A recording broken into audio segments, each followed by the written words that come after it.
Hi, this is Tim for Simply Binge. Thanks for watching our review of Necrobarista.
Necrobarista is a cinematic visual novel set in a charming cafe that pours differently than any other visual novel I've played.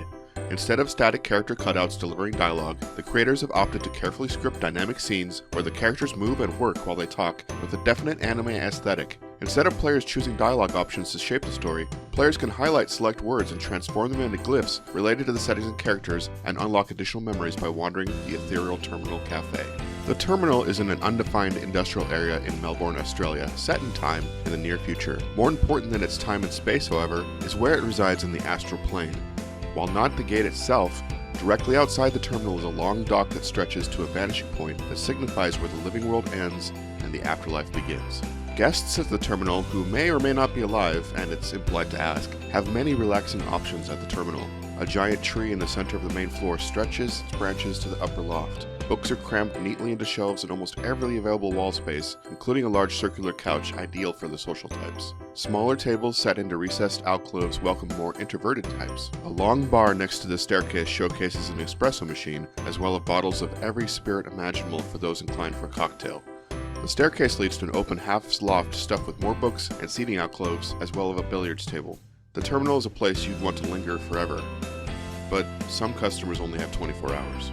Maddie is the owner and barista of the terminal and also a necromancer of debatable skill.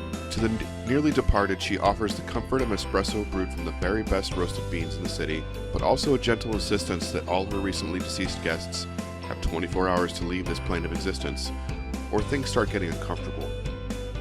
The other characters that drift in and out of the story are memorable and well written. There's Che, who used to own the cafe hundreds of years ago, but has given it over to Maddie so he can focus more on his dad puns. Ashley is a caffeine-addicted inventor who makes a small army of knife-wielding crab robots that sometimes clear the cups off the cafe table without breaking them. Ned is a gruff representative of the Council of Death who pops in frequently to yell at Maddie for her unconventional and sometimes illegal schemes to keep the cafe's time balance afloat.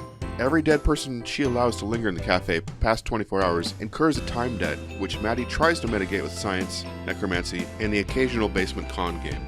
This looming time debt and the conflict with the council forms the tension of Necrobarista's short story, but the narrative is more focused on the interaction between the characters. The story is broken up into 2 acts with several 20 to 30 minute chapters within each act. Instead of offering dialogue choices in each chapter, the player is treated to a cinematic presentation closer to an anime than reading a book with pictures. Certain words in the dialogue are highlighted in yellow, and at the end of the chapter, these words form a shifting soup of which the player can choose 7. These 7 chosen words morph into glyphs corresponding to various elements in the setting, like death or lore. As the player wanders through the slowly unlocked 3-dimensional space of the Terminal Cafe between chapters, they come across objects that can be unlocked with different combinations of these 3 glyphs. A short story is presented when these are unlocked, that while not as cinematic as the main story, give flavor and backstory to the characters and setting of the terminal.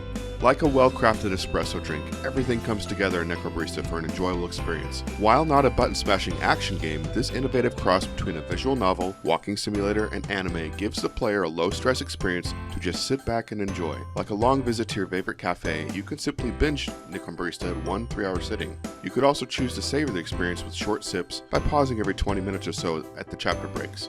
Either way, you'll enjoy the warm atmosphere created by the wonderful music by Kevin Penkin that matches every scene from lighthearted to sad and sentimental. You'll enjoy your brief visit with the characters passing through the terminal, and maybe even leave with a little less fear of the afterlife. Thanks for watching, and don't forget to subscribe to our channel.